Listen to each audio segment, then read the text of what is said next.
Selam dostlar, YouTube kanalıma hoş geldiniz. Yeni bir video ile daha karşınızdayım. Bu videomda Pixel Lab ile güzel bir logo yapacağız. Tekrardan karakter bir logo olacak. Bu arada geç çekiyorum videoyu. Umarız 6'ya kadar yetiştirebiliriz. Şimdi hazırsanız başlayalım.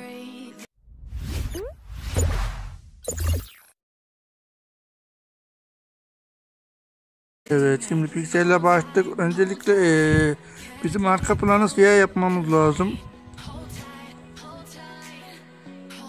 Şuradan siyah bir arka plan seçiyorum. Daha sonra bir arka plan vereceğim size. Bu daha önceden yapmıştım. Kendim yaptım bu arka planı. Bu arka planı kullanabilirsiniz. Bunu ben PC Torch uygulamasından yaptım. Buradan şöyle. Tamamdır. Bunun da rengini de şuradan değiştirebiliriz. Buradan istediğiniz renk verebilirsiniz.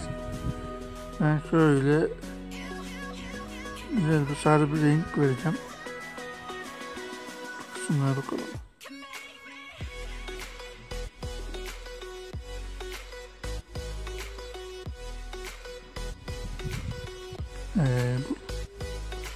Tamam, ben bu rengi kullanacağım.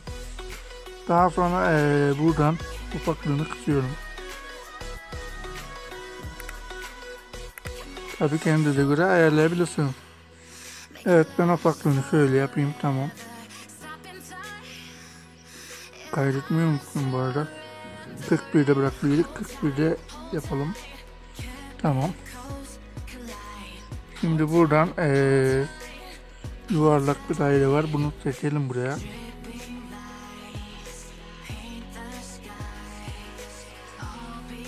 Bunu ortalayalım. Tamam. Şimdi karakterimizi buraya yerleştirmemiz lazım. Ben şöyle bir karakter kullanacağım. Redkit.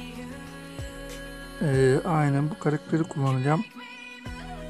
Bunu büyütebilirim. Şöyle yap. Bir dakika.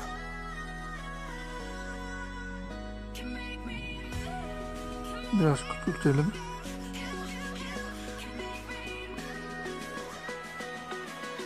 Tamam. Şu kısma da biraz kenarlık verelim. Çok ekleyelim.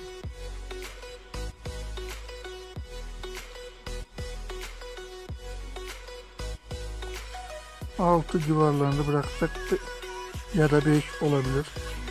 Tamam, 5'te bırakıyoruz. Aynen bu şekil. Buradan metnimizi oluşturalım.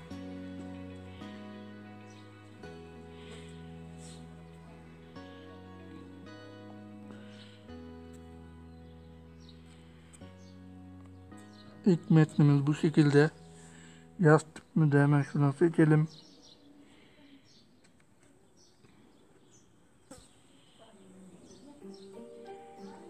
Bu yaz tipini kullanacağız. Bu kez. Bunu biraz küçültebilirsiniz. Ben şöyle büyüteyim. Daha sonra buna renk vereceğiz. Karatyan bir renk vereceğiz. Buradan mesela şöyle biraz bunu şöyle yapalım, biraz tıklayalım. En başa geliyoruz.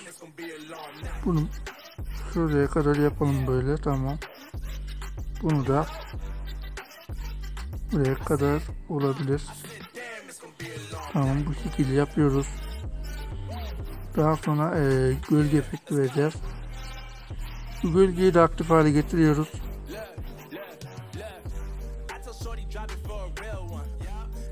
Buradan böyle ayarlayabiliriz.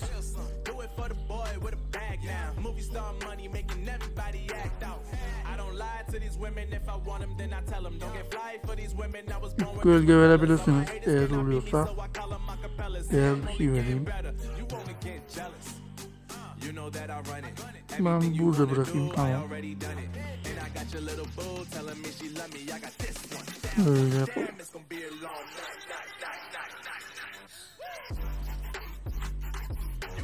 Bunu da boyutunu küçültelim. Fazla büyük yapmayalım.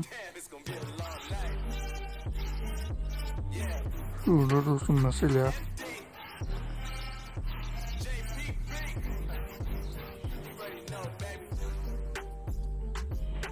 Şöyle. Tamam. Bu şekilde olur. Aslında ortalasak nasıl oluyor, bir dakika. Boyutunu zaten küçülttük. O zaman bunu buraya geçelim. Tamam. Bu şekilde yaptık bunu. Şimdi şunu kopyalıyoruz. Bunu kopyaladıktan sonra daha işimiz bununla bitmedi. Buradan biraz aralık verelim harflere.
Bunu da az küçültebilir misek?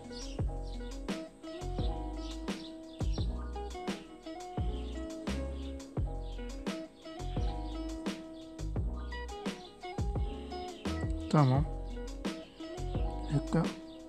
Hallettik. Şimdi şu karaktere biraz gölge verebilirsiniz. Buradan gölgeyi açalım. Kendinize göre ayarlayabilirsiniz. Ben şöyle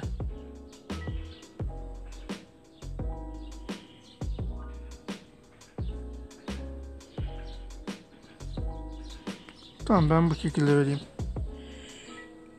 Evet dostlarım, bugünlük videom bu şekildeydi. Videoyu beğendiyseniz beğenmeyi, kanala abone değilseniz abone olmayı unutmayın. Kendinize iyi bakın. Görüşmek üzere.